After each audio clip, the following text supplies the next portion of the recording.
In this wild forest, there are over thousands of species living. If you look close enough, you'll get to find most of them. Now let's find them together. Follow me. I'm so tired. Let's take a rest.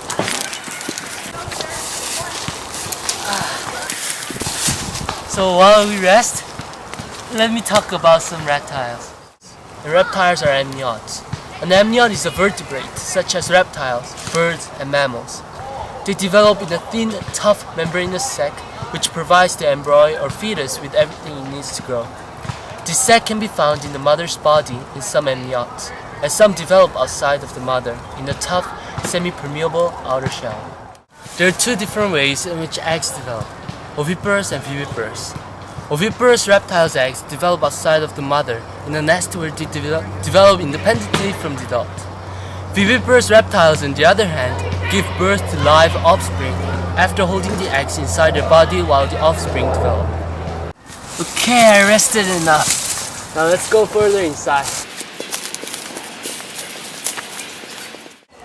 Amniotes have evolved to have two different anatomies. First, lizards' legs stick out on either side with bent elbows and knees. They have muscles around their ribs to propel the body forward, but they also inflate the lungs, making it difficult to run and breathe at the same time. Some reptiles have adapted to have straighter limbs under their bodies. This allows them to use less energy and can breathe while running because they have evolved a diaphragm, an independent muscle used to expand the chest cavity, allowing the amniot to breathe. Oh look, it's a snake. It's a milk skin. I think it's sunbathing now. It's not poisonous. Ah, isn't it so cute? Let's keep this one for a while.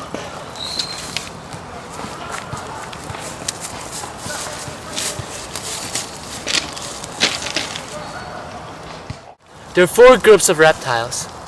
Turtles are anapsids, which means their skulls have no temporal holes. They have a hard shell used for protection and sharp, horny beaks. They are omnivorous and are found in terrestrial, freshwater, and marine environments. Sphagnodonts are another group consisting of only two species, both Tuatara species which live on islands off the coast of New Zealand. They look like a spiny iguana and also have primitive characteristics. They are dipsids, which means they have two holes in which temporal region. I will release this snake now.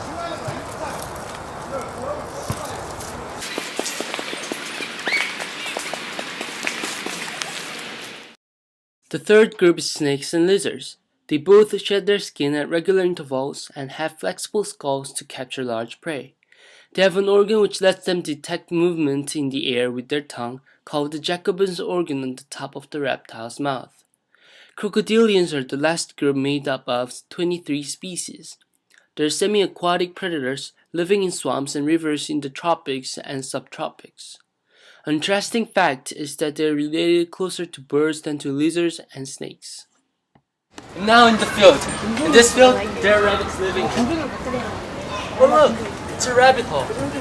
I might find some rabbits here. Oh, there's a rabbit. I'm going to try to get one. Oh, look at this little thing.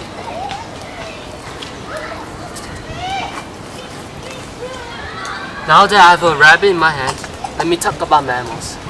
Mammals are actually more closely related to reptiles than we think.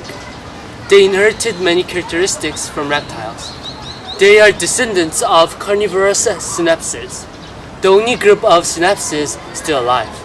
The first mammals appeared about 200 million years ago, when dinosaurs still roamed the earth as the top predators and herbivores. Mammals differ from reptiles in many ways, however. Most are covered in fur or hair, which allows them to retain heat. The hair collects sensory information, therefore when cold, the muscles around the follicles make the hair stand up to keep warm. Another unique characteristic of mammals is the mammary glands in females which produce milk. Also, they have a middle ear with 3 bones where sound vibrations are converted into nerve impulses in the inner ear, and the brain interprets these sounds. There are different characteristics for different groups of mammals. Monotremes are oviparous mammals, so their offspring develop outside the mother in eggs with leathery shells. They have a sprawling posture and only one external opening, the cloaca. The cloaca is their urinary, digestive, and reproductive tract. Marsupials are another group of mammals which mostly live in Australia and New Guinea. They are viviparous, but when they give birth, their offspring is underdeveloped, so they mature in the marsupium, or pouch, of the mother. The last group of mammals are eutherian mammals, such as this wild rabbit. Oh look, it's licking my hand. They are viviparous, and their young are fully developed when born. They are also called placental mammals, but since their gestation is longer than that of marsupials, and the offspring is born fully developed, this term is misleading. Okay, I'll release this one now. It's now my turn to say goodbye. I really had a great time with the rabbit and the snake. Bye guys. Go for it. Okay, go. Oh, it's a milk snake. It's not poisonous. Dude, again. It's a milk snake. I think it's sunbathing now. Really?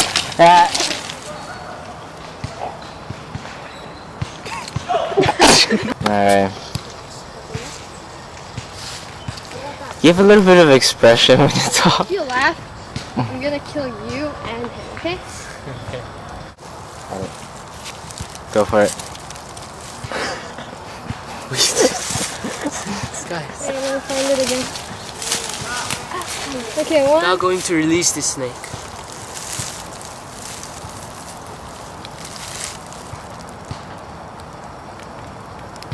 Is it dead?